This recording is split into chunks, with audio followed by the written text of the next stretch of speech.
감정들에 의한 갈등이 있었고, 그 다음에 정치적 이한 갈등들이 있었어요. 진보냐 보수냐.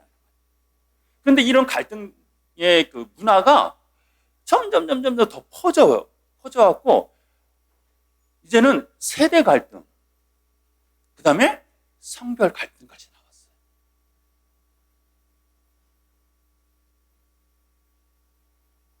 왜 이처럼 우리는 갈등을 계속 만들어내고 그 갈등 속에 서로에 대한 미움을 쌓아가는 사회가 되었는지 이게 좀 답답하더라고요. 이래서는 안 되겠는데 라는 생각이 있었어요. 그래서 아니 이건 저라도 이렇게 얘기를 해야겠다. 이것이 해결이 되지 않으면 나라와 다름이 다른 생각이고 다른 문화고 또 다른 장단점이 있을 거라는 생각을 전혀 하지 못하는, 나와 다르면 틀렸다고 생각하는 이 문화가 있는 한 우리 통일은 물 건너간다. 우리의 마음들이 바뀌지 않으면, 우리가 지금 살고 있는 이 문화를 바꿔내지 않으면 이건 통일하고 너무 거리가 멀다라는 생각을 하게 돼요. 정치적으로 진보냐 보수냐, 진북이냐 종북이냐 뭐 이런 단어 갖고 제가 여기 이렇게 하려고 하는 거 아니에요. 사실은 제가 이렇게 부탁드리면 우리 회장님처럼 바로 이렇게 남북 얘기하셔요. 민화에는 당연히 하는 일이니까. 근데 그거보다 더 근본적인 것을 저는 얘기를 할 수밖에 없다라는 생각. 아주 저 같은 공부를 많이 하지도 못한 제가 이런 얘기를 하려니까 좀 쑥스럽는데 또 해야겠다는 생각 때문에 이렇게 회장님께 전화를 드렸고 부탁을 드린 거죠. 이런 시간을 좀 달라고. 제가 신학생 때예요. 그때 81년도인지 2년도인지 82년도는 제가 군대를 갔으니까 81년도 같아요. 80년인지 81년도인지 아무튼 그때 우리 이 전두환 군부 독재로 해갖고 막 엄청나게 막 대학생들이 데모할 때잖아요. 근데 신학교에서 특별한 강좌가 있었어요. 남미에서 해방신학자인 신부님이 오셔서 특강을 하게 됐어요. 그래갖고 우리 신학교 대강당이 막 터질 정도로 막 계단까지 남미 해방신학 하면서 벌써 느껴지는 게 있잖아요. 그죠? 약간은 투쟁적이고, 그죠? 신부님들이 막 총도 들었고, 최근에서야 그 로메로 대주교님, 성인의 성품 이번에 발표 나왔죠? 성인 되셨죠? 로메로 대주교님이 대정부 활동하다 그 국단적인 정부, 친정부 성향이 그 독재자 그쪽부터 암살당했죠. 미사 뒤로 미사 때 총을 맞아 돌아오셨죠. 그리고 영화로도 나왔죠. 로메로 대주교님이라는. 그래서 막 사제들이 총을 들고 독재 정부랑 항의하고 싸우고 하는 것들이 막 벌어지는 그런 현실이에요. 그러면서 그런 활동의 바탕이 해방신학이라는 어떤 것이 영향을 줬던 것도 사실이에요. 그러다 보니 불선한 생각 같은 생각이 있었죠. 그런데 우리나라도 군부 독재에 의한 남미랑 똑같은 상황에 처해 있는 우리에게 그 해방신학자가 와서 강인한다고 그러니까 막 너무나 큰 관심이 있었던 거예요. 그래서 많은 신학생은 물론이고 막 아무튼 꽉 찼어요. 그 큰 대강당이. 그럼 이분이 3시간인가를 강의를 했는데 3시간 내내 무슨 얘기를 하냐면요. 그리스도의 사랑에 대한 얘기를 하는 거예요. 1시간은 그렇다 치고 2시간도 넘고 3시간쯤 내가 다시 실망하는 거예요. 남미의 교회가 어떻게 독재자를 대항해서 활동하고 있고 어떤 생각을 갖고 있고 이런 얘기를 안 하는 게 아니라 무슨 영성 강의 듣는 시간인 줄 알았어요. 저도 그때는 이해가 안 됐어요. 내가 이거 들으려고 여기 왔나? 영성 강의 들으면 훨씬 다른 데서 많은데. 그런데 지금 제가 벌써 50년 전이죠. 50년 안 되고, 그죠? 40년 전이죠. 40년 전에 들었던 그때 이해 못했던 것을 지금 제가 이해가 돼요. 어떠한 행동도 사랑이 없으면 그건 폭력이 될 수 있다는 거예요. 그래서 그리스도의 사랑이 없을 때 그 남미의 그 해방신학이라는 것도 그리스도의 사랑 때문에 시작돼야 되는데 그리스도의 정의라는 표현으로 폭력을 행사하는 걸 정당화시켜버리는 그런 신학적 바탕으로 한다면 그것은 하느님의 길이 아니라는 거예요. 근데 자꾸 그렇게 오해를 사고 있다는 거예요. 그래서 이거 안 된다라는 것이 그분의 계속 주장이었던 거죠.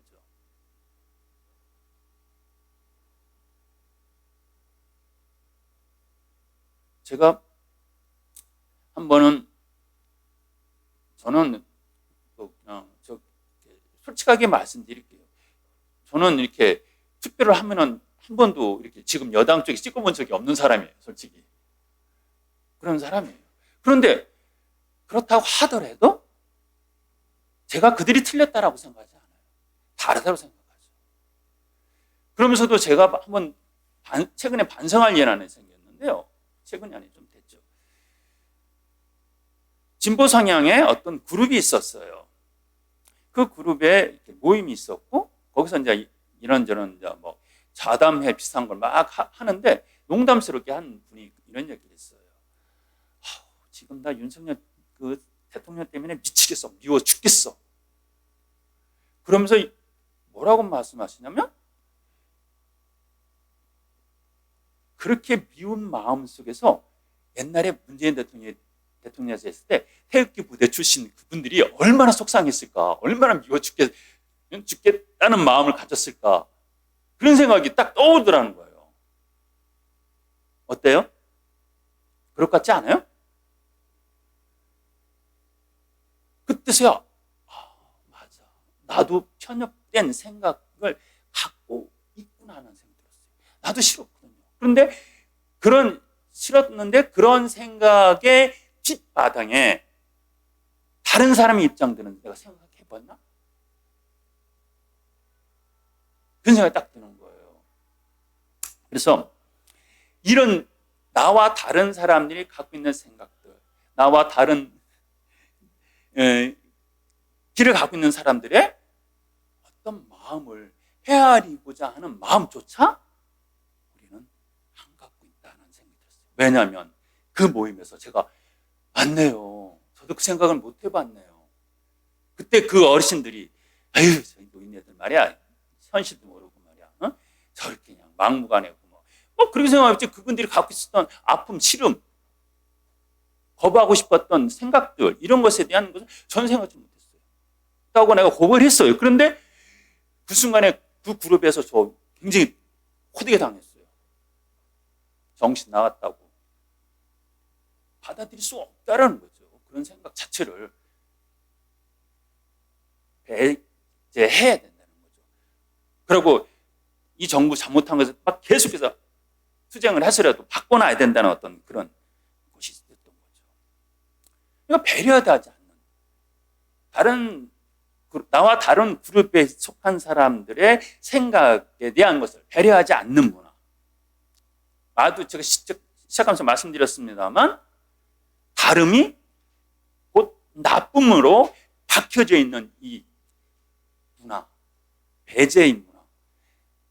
이거 뜯어고치지 않으면 우리나라 망합니다. 통일은 고사하고 남남 갈등조차도 해결하지 못해요.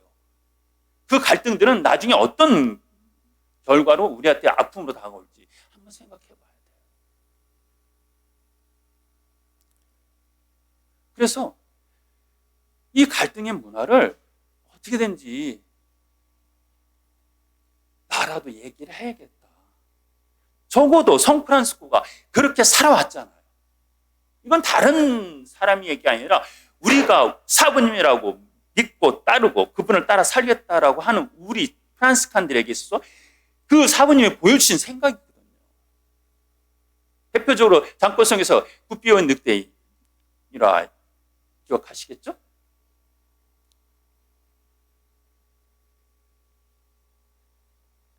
굿비오의 주민들과 늑대와의 사이에서 그 갈등. 서로 생존을 위해서 싸울 수밖에 없었던 그 갈등 속에서 프란시스코 성인이 선택했던 마음이 있잖아요.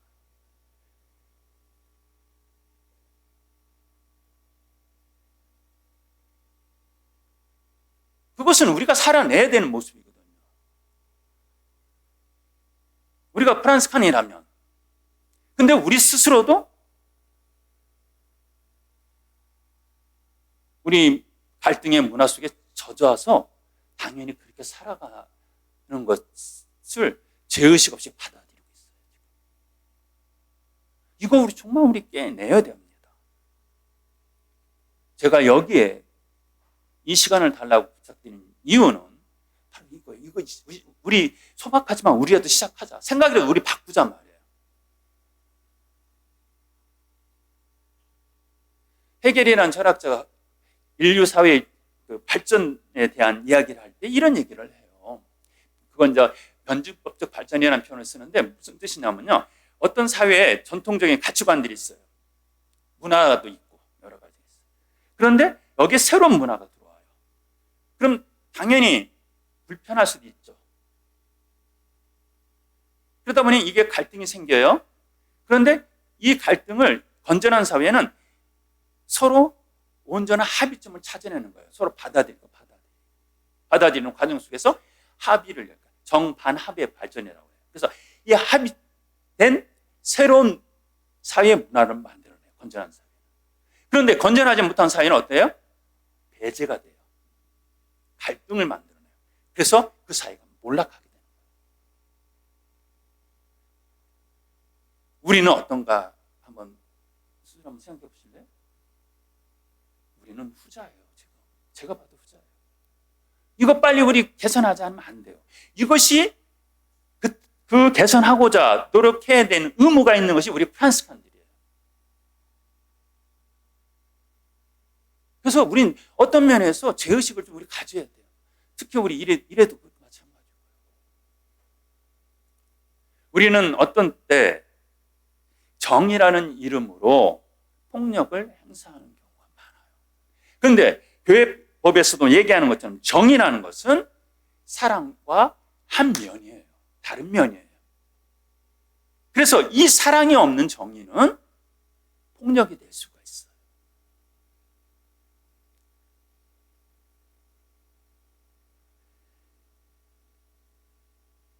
구뼈의 늑대 이야기를 잠깐 우리 한번 이렇게 기억해서 한번 우리가 평화운동이 성프란시스코가 어떻게 이끌어갔고 우리가 어떻게 따라가고 이 시대에 따라가야 되는가라는 것을 잠깐만 한번 좀 이야기를 해봅시다. 늑대는 먹을 것이 필요해요. 그래서 자기가 사는 영역에 먹을 것이 없어요. 누가 더 죄의가 있는지 없는지 따지기 전에 인류는 한번 생각해 보세요. 자꾸 영역을 확장해 나가요. 제가 이제 아프리카 선교사로 잠깐 있었는데요.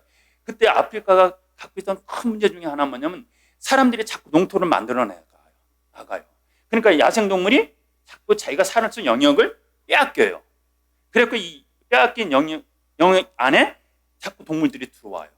그리고 가축도 죽고 농작물도 파괴가 되고 손상을 입고 그러니까 사람들은 이 동물을 쫓아내려고 하고 죽이고 막 이래요. 누가 먼저 잘못했을까요? 사람이 자기 영역을 확장시켰잖아요. 근데 이거는 반성이 없어요. 근데 반성을 그럼 원주민 니네가 잘못했잖아 라고 말을 할 수가 있잖아요. 근데 그 원주민한테 너 그러니까 굶어 그렇게 할 수는 없잖아요. 이 사람도 살아야 되는데. 이게 생존이에요. 이것이 구뼈의 주민들과 늑대가 갖고 있던 똑같은 상황이에요. 그러면서 이제 생존을 위해서 저쪽은 제거돼야 될 악으로 서로가 인지가 돼버리는 거예요. 늑대는 늑대대로 나도 먹고 살려니까. 주민들은 주민대로. 여기에 성프란시스코가 어떻게 해요? 제일 먼저 보여준 것은 늑대의 영역으로 갑니다. 그들을 만나는 거예요. 그래서 늑대에게 이야기를 합니다. 늑대의 처지를 이해하려고 합니다. 그리고 송프란스가 제3의 선택을 이야기를 하게 돼요. 이것을 또 요한 갈퉁이라는 평화학자는 초월법이라는 표현을 써요. 근데 월터 윙크라는 분과 이분은 목사님이고 요한 갈퉁이 사람은 목사님 아니 일반적인 평화학자인데 이 두 사람이 현대의 평화 운동에 대한 평화학을 얘기할 때 보면요, 너무도 프란스코 정신을 제대로 이렇게 학문적으로 만들어냈다는 생각이 들어요. 성프란스 생각 너무 똑같아요. 그러니까 성프란스가 제3의 길을 만들어내요. 주민들도 받아들일 수 있고 늑대들도 받아들일 수 있는 제3의 것을 제안을 해요. 이것이 이제 요한 갈등이라는 그 평화학자가 말하는 초월법이에요. 제3의 길이라는 표현도 써요. 그런데 아무튼 그래갖고 화해를 시켜요. 아주 단순해요. 저 사람이 공격을 해. 뭔가 속상할 수 있는 것 같아. 그러니까 가서 왜 그래? 라고 묻는 거예요. 아까 제가 예를 들었던 내가 이렇게 속상하고 기분 나쁜데 그때 그분들은 얼마나 그분들 속상했을까? 라는 생각이에요. 이 생각, 나와 다른 사람이 갖고 있어 반대쪽에 있다고 생각하는 사람이 갖고 있었던 고통과 아픔에 대한 생각, 다름의 어떤 것으로 인해서 받게 될 그분의 불편함들을 생각하려는 것. 물론 내가 맞고 그 사람들이 틀릴 수도 있죠. 그렇다 할지라도 상대방이 아무리 틀렸고 불이한 어떤 생각을 갖고 있다 할지라도 그들이 갖고 있었던 그 마음의 아픔들, 다름의 어떤 불편함들에 대해서 배려할 수 있는 마음이 있을 때 화해가 가능한 거예요. 네가 정의롭게 행동하면 내가 똑바로 해줄게. 네가 불이하게 하는 그 행동들을 거둬내면 내가 너를 용서해주고 받아들일게가 아니에요. 절대로 그렇게 해서 정의의 사회 이루어지지 않고 화해의 사회 이루어지지 않아요.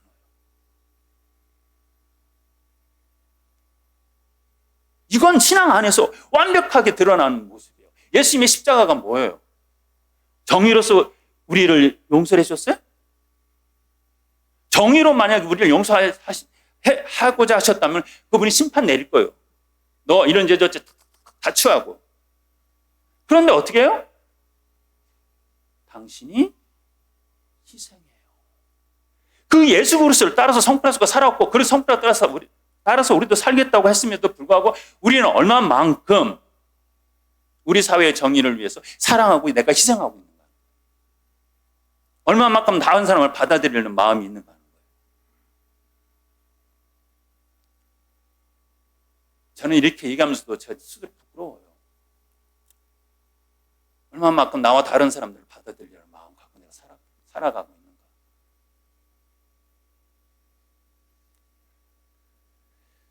제가 2007년도에 저희 이제 수도회가 북쪽하고 합의를 이뤄내었고요. 평양에 노동자들을 위한 편의시설을 세울 수가 있었어요. 그리고 그 편의시설을 운영하기 위해서, 공동 운영인데요. 운영하기 위해서 우리 형제 하나를, 그땐 저였어요. 제가 거기에 상주한다는 합의가 이루어졌어요. 굉장히 좋은 조건이었어요. 그런데 그 다음에 이제 금강남 박광시 치사 사건, 천안함 사건 터지면서 우리 정부가 저 못 가게 했죠. 더 이상 어떤 지원도 허락하지 마라. 그래갖고 못 가게 돼갖고 그것이 기다리다 지금까지 온 거예요. 저는 사실은. 그런데 그때 얽힌 일화예요. 저희를 많이 도와주셨던, 대북 일하는 저희를 많이 도와주셨던 분이 지금 교황청에 계신 유용식 주교님이세요. 그때 그 주교님이 주교회 사회복지위원회 소속 일을 하셨기 때문에 저희를 도와주셨어요. 그리고 통일에도 관심도 많으셨고. 아무튼 그래서 그 평양에 평화봉사소라는 노동자 편의시설을 세웠어요. 근데 이 노동자 편의시설은 남북 합작합영회사의 부속 건물로 돼 있었어요. 그래갖고 이 공장이 준공식을 함과 동시에 우리도 부속으로 이 노동자 편의시설을 축복식을 해야 되는 그런 상황이었어요. 그런데 종교 행사를 해야 되잖아요. 그래서 북조에게 제가 몇 번 올라갈 때마다 우리 축복식 해요? 우리 종교 행사 해요? 몇 번 다짐 받았어요. 그래갖고 막상 때가 돼서 우리 축하객들을 공장 축하객들 해갖고 그냥 그 많은 한 300명 정도 됐을 거예요. 전 세계로 올라갔어요. 저희 쪽 한 7, 80명 되셨고 공장 쪽에 또 그렇게 있고 그래서 저희 쪽에는 교회 관계자들 막 다 모시고 올라갔고 그 다음에 유용식 추기경님이 당연히 모시고 올라가면서 축복식 주례를 부탁드렸죠. 저 굉장히 막 그때 상종가가 올라갔어요. 이렇게. 그리고 전날 그들의 환영식도 받고 환영 만찬도 하고 술도 한잔 하고 그리고 늦게 이제 자려고 올라갔는데 한 12시쯤에 밤 12시쯤에 인터폰이 오는 거예요. 그래서 내려오래요. 로비로. 내려갔어요. 내려갔는데 이 사람들이 그때까지 회의를 하고 있더라고요. 남쪽 그 공장 대표들, 그 다음에 북쪽 대표들 이렇게 앉아 회의를 하고. 그래서 왜 이때까지 뭔데 이렇게 회의를 해요? 그래서 딱 들어가자마자 앉자마자 북쪽 대표가 나한테 하는 소리가 어떤 축복 행사, 아니요, 종교 행사도 허락할 수 없습니다. 딱 일방적 통과가 끝나버리는 거예요. 이런 황당한 일이. 근데 북쪽이라는 나라는 사람의 나라예요. 왕조 국가라 생각하면 돼요. 사회주의 국가도 아니고 왕조 국가라 생각하면 돼요. 주민들도 그렇게 생각하고 있고요. 조선 왕조가 끝나고 일본 놈들이 와서 우리 힘들게 하다가 김일성이 우리 해방시켰고 김일성 왕조가 생겼다 생각하면 돼요. 그래서 세습도 가능한 나라예요. 우리는 어느 정도 시스템의 법의 나라잖아요. 시스템의 나라고. 그러니까 우리랑 생기고 다르다는 걸 알았지만 이렇게까지 뒤통수 치고 이렇게까지 확 하루아침에 바꿀 거라는 생각도 못했죠. 무진장 많았어요. 밤새도록 잠이 안 오는 거예요. 분하고 억울하고. 그리고 막 그 기자들도 올라왔고 그거 다 취재할 준비하고 있는데 아무 종교 행사를 못한 축복식 못한다 하니까 저 얼마나 억울하고 화가고 창피하고 그렇게 했어요. 밤 꼬박 샜어요.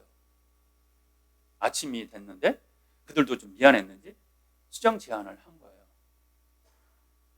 공장 준공식하고 같이 하자는 거예요. 그러면 종교 행사 같이는 안 보일 테니까. 그러면서 거기에 추기경님께서 축복에 인사를 하는 것으로 하면 안 되겠냐고 제안하는 거예요. 그래서 우리 광부장님이나 교회 관계자 우리 광부장님 이렇게 하고 그렇게 하자고. 그거라도 해야 되겠다라는 생각할 수밖에 그랬어요. 그랬는데 더 과거하는 것이 그렇게 결정을 했는데 갑자기 또 추기경님 축사 뺀다는 거예요. 빼는 이유가 뭐냐면 그 추기경님이 축사를 북쪽은 항상 검토를 해요. 이것이 합당한가. 근데 축사를 써갖고 추기경님이 줬는데 거기에 이 평화봉사소를 하나님께 봉헌합니다라는 그 문구가 들어간 내용을 문제 삼아서 왜 김일성 수령께 드려야지 이게 안 된다는 거죠. 그래갖고 축사도 빠졌어요. 근데 추기경님이 이제 주례를 예식을 해야 되니까 수단을 입으셨어요. 그 색깔이 얼마나 화려해요. 그러니까 눈이 거슬리는 거예요. 추기경님 그 좀 벗으세요. 그러는 거예요. 저는 막 죽을 맛인 거예요. 추기경님. 김 신부 일을 어떻게 했어? 어떻게 해서 이런 일이 생겼어? 그걸 좀 잘 확답을 받든지 뭐 문서화를 시키든지 뭐 해야지. 이게 무슨 일이야? 그렇게라도 말씀하시면 내가 마음 편하겠어요. 그 말씀도 없으니 아무튼 저는 막 아마 제가 그때 욕한 것이 제가 평생 살아온 욕보다 훨씬 더 많았을 거예요. 다시는 내가 북적으로 일 안 한다. 나 더 이상 이 일을 하기 어렵다. 이렇게 배신하고 이렇게 나쁜 놈들하고 내가 어떻게 일을 해. 이거 안 해. 안 해. 그래고 계속 그 행사 내내 저는 뒤로 빠져 있었어요. 그런데 추경님께서 그 뭐 중국식도 하고 뭐 아무튼 결국은 추경님께서 밀어붙이고 우리끼리 축복식은 했긴 했어요. 했지만 내내 일정 내내 꼭 마치 추경님이 저를 따라다니시는 것 같은 느낌이에요. 그러면서 하시는 말씀이 김신부 더 많이 사랑하는 사람이 이기는 거야. 더 많이 용서하는 사람이 이기는 거야. 끝까지 사랑하는 사람이 이기는 거야. 그거 하라고 김신부 하느님이 여기 보내준 거야. 분단 이후 최초로 한국 사제 북한에 상주한다는 그 타이틀 때문에 타이틀 너한테 주려고 김신부한테 주려고 하느님께서 김신부 일시킨 거 아니야.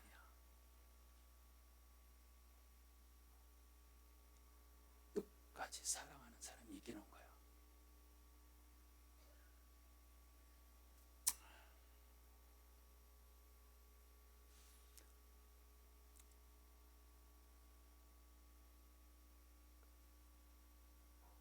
그것이 저한테 화두가 되었죠. 저는 그때니까 한 20년 됐죠.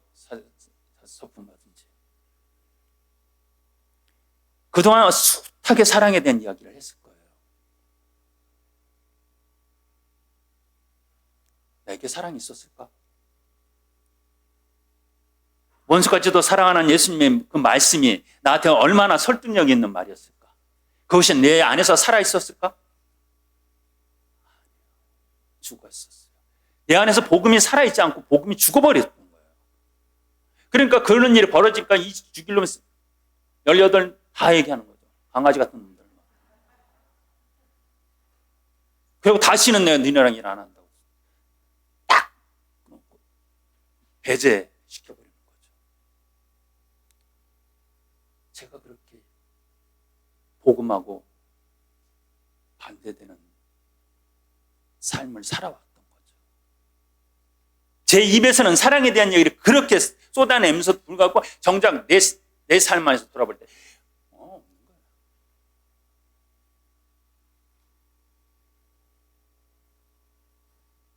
그런데 그렇게 살아가면 바보가 될까요?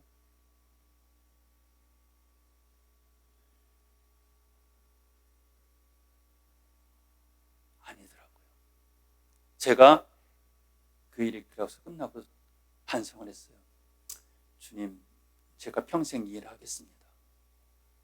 나 깨우쳐 주셨으니 내가 얼마나 이중적인 사람이었는지 이제 주님께 갚는 마음으로 평생 이 소임을 하겠습니다. 그런 마음으로 안 하겠다는 마음 접고 다시 이제 2달인가 후에 이제 마저 공사가 끝난 상태에서 있었기 때문에 마저 공사하고 상주 준비하려고 다시 올라갔어요. 올라갔는데 북쪽 대표들을 실무자들을 만날 때마다 이놈 새끼들이 저를 보고 미안하다고 얘기를 해야 되잖아요. 저를 얼마나 바보같이 만들었어요. 그죠? 만나는 속속 하는 얘기가 주교님 안녕하십니까? 주교님이 이긴 거예요. 옷 벗으라고 하셨을 때 주교님이 숙소 올라가시면서 허허 웃으시면서 예수님은 발가도 벗기셨는데 뭐 그러고 그냥 갔어요. 그리고 그 북쪽 관계자들 만나는 사람마다 미소로 수고했어요. 수고해요. 주교님의 그 사랑이 주교님의 용서가 끝까지 사랑하려는 노력이 그들에게 감동을 준 거예요. 남쪽에서 온 그 300명 중에서 최고 존엄이라는 거 누구라도 다 알고 있어요. 자기네도 북쪽의 존엄이 손상될 때마다 그 막 열받쳐하고는 자기네들 문화 속에서 적어도 남쪽의 최고의 어르신은 그렇게 모욕을 줬는데도 불구하고 그분이 그런 행동을 하니까 그들은 놀란 거예요. 뭔가 다른 게 있다는 걸 안 거예요. 처음 그렇게 1년 가까이 나랑 만나서 일했던 그 사람들은 나한테 그렇게 했는데도 불구하고 나한테 미안한 생각 안 했던 그들이 처음 만난 그 주교님 때 그 체험에 돌아가면서 다 얘기하는 거예요. 주교님 안녕하세요. 주교님이 이긴 거예요.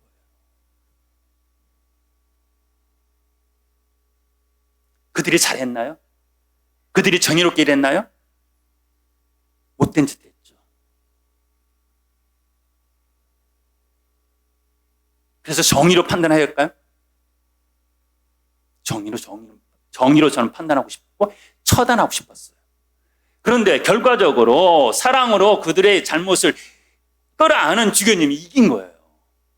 그들은 겉으로는 다른 말은 안 하겠지만 적어도 그 체험한 그들 마음 안에는 남쪽에 저 주교님이라는 분이 어떤 분인지를, 어떤 사랑과 어떤 종교인이 어떻게 사랑을 갖고 살아가는지를 그들은 아는 거죠. 느꼈죠. 그게 복음을 전하는 복음화의 길입니다.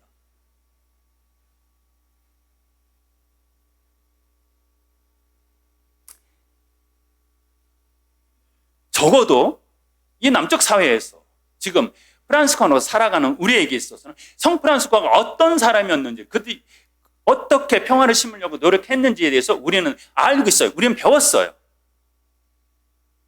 그런 우리가 몸부림쳐야 됩니다. 이 갈등의 사회에서는 어떻게 이 갈등을 극복시켜야 되는지에서. 내가 평화의 사람이 아닐지라도, 내가 평화롭게 살아가는 사람이 못 될지라도, 누군가 열손가락 깨물면 안 아픈 손가락 있냐고 얘기했는데 안 아픈 손가락 있어요. 나도 미운 놈 미워요. 만나고 싶지 않은 놈 있어요. 그렇다 할지라도 적어도 이해하려고, 사랑하려고 하는 노력, 적어도 받아들이려고 하는 노력들이 하는 몸부림 속에서 세상 사람들은 저 사람은 왜 바보같이 저렇지? 저렇게 왜 손해만 보지? 왜 저렇게 사람은 이제 뭔가 그랬을 때 그들이 프란시스코의 평화를 알게 되는 거예요. 그래서 그 가치를 받아들이게 되고 그 가치가 하나하나 모였을 때 이것이 교회의 새로운 신학이 되고 새로운 외침이 되는 거죠.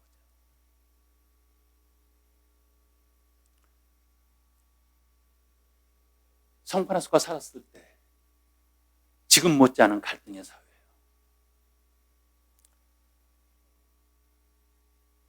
농로 제도에 의한 영주와 농로 사이의 그냥 기본적인 구조 안에서 이제 상업 중심의 사회로 넘어가면서 자본주의가들이 생기고, 이 자본주의가들이 돈이 생기니 자기 권력이 생겼고, 그리고 이 권력을 지키기 위해서 그들은 뭔가를 조합을 형성하고 힘을 만들어내고, 그러니까 기존의 이 영주들과 세력 싸움이 되고, 그래서 성프란시스코가 전쟁에 참여하는 거 아니에요. 이 갈등의 사회예요. 뭔가 내가 더 잘났고 내가 더 갖고 싶고 내가 더 잘났다는 것을 보여주고 싶은 그 충돌이 첨예하게 이루어져요. 이런 과정 속에서 또 자본에 의한 노동 착취가 또 이루어지고 대혼란스러운 상황이에요. 그 혼란스러운 상황은 저보다 나은 세계로 가는 혼란스러움이 아니라 인간성이 말살되어지고 배제 문화가 판을 치는 그런 상황이에요. 거기에 성프란시스코가 자기의 삶으로 새롭게 살아갈 수 있는 삶도 있다는 거. 함께 살아갈 수 있는, 나와 다른 사람을 받아들이고 함께 살아갈 수 있다는 것을 당신이 보여줘요. 지금 우리는 바로 성프란시스코가 그때 보여줬던 그것을 우리도 지금 살아내야 될 의무가 있는 사람들이에요. 성프란시스코는 겨우 책 속에 있는 사람이 아니에요. 우리들의 무슨 연예인 같은 팬이 아니고 우리는 성프란시스코의 사람이고 살아 움직이기 위해서 지금도 그 영성이 우리 안에서 살아 움직이게 해야 될 의무가 있는 우리 프란시스칸들의 삶이에요.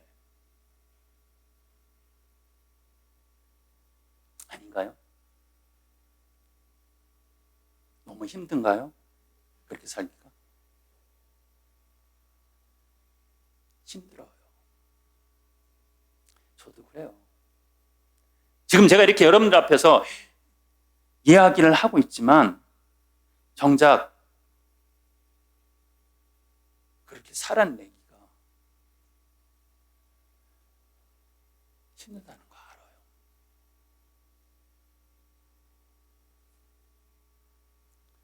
그럼에도 불구하고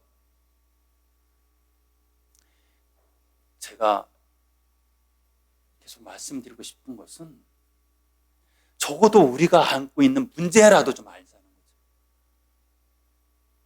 힘들지만 그래서 한번 몸부림이라도 한번 쳐보자는 거죠. 차마 입이 안 떨어지지만 그래도 말 한번 해보자는 거죠. 말이라도 한번 해보자는 거죠.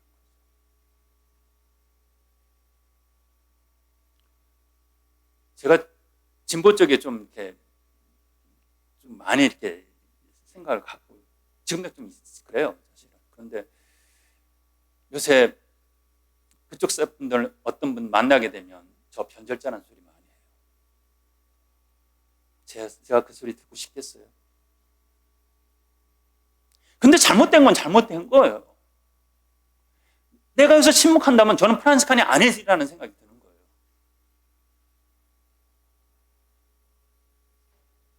제가 한번 총선 때 녹색당을, 그 전까지는 제가 거의 정의당을 찍었어요. 노동자도 생각하고. 그 다음에 그런데 한번 녹색당으로 바꿨어요. 그 다음에 녹색당하고 안 찍었어요. 왜냐하면 녹색당을 찍었을 때 제 생각은 그래, 자연보호 해야 돼. 환경 지켜야 돼. 내년에 한 해라도 어떻게 저기 국회 하나 보내갖고 우리나라 정책이 좀 자연보호나 이런 것을 할 수 있게끔 신경 쓰게끔 해야 돼. 정당한 당위성이 있는 제 선택이라고 저는 생각해요. 근데 그 다음에 마음 변했어요.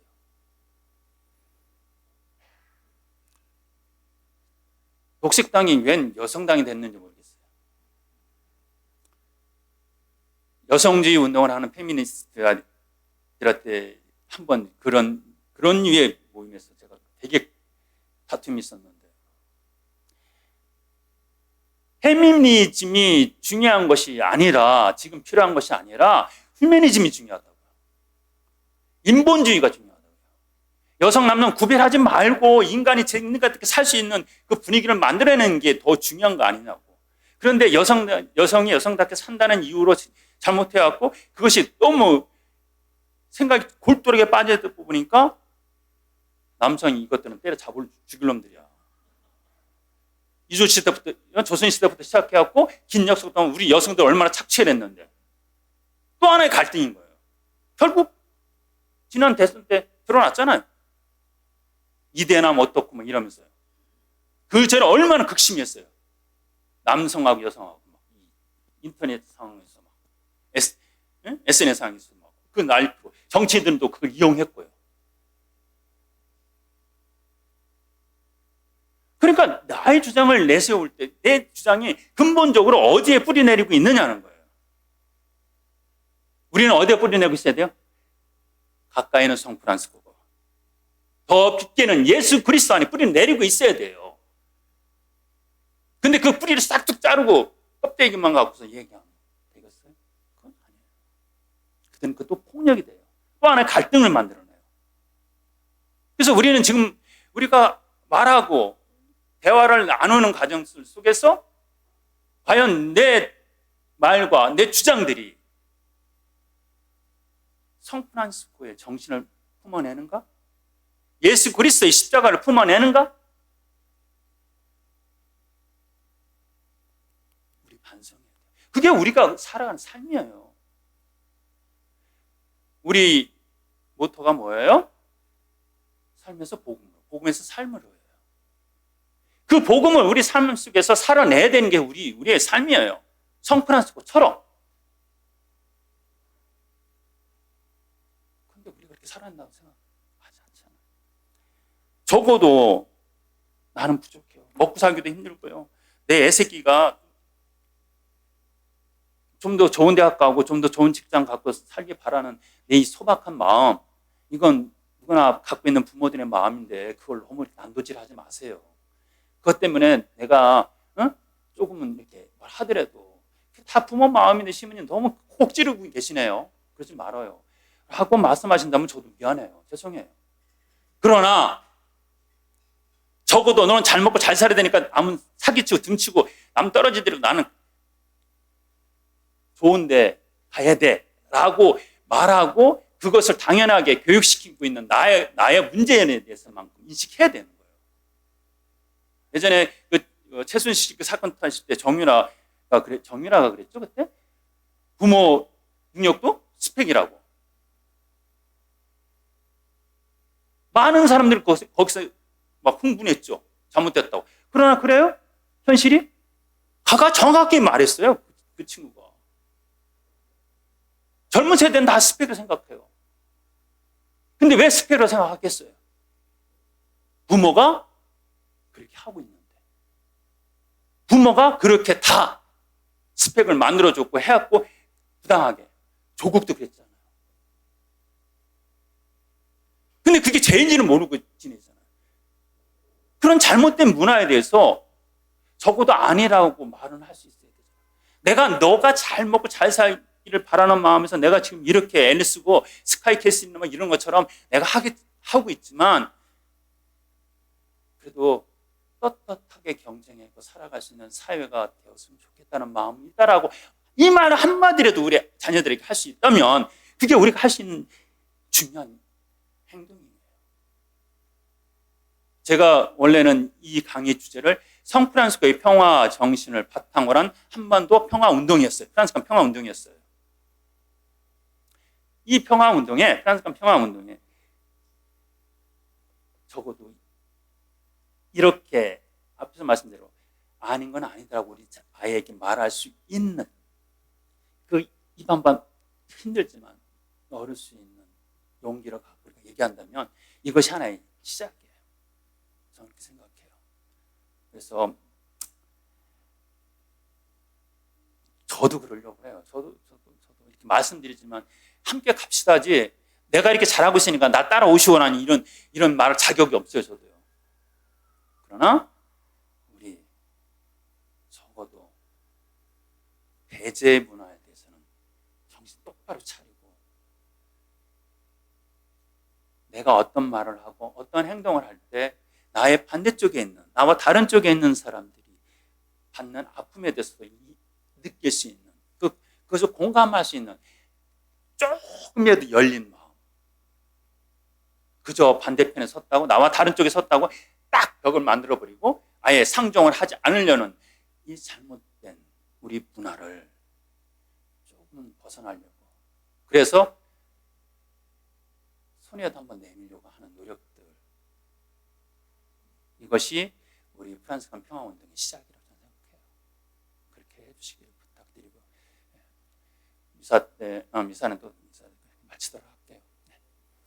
영광의 성부와 성자와 성령께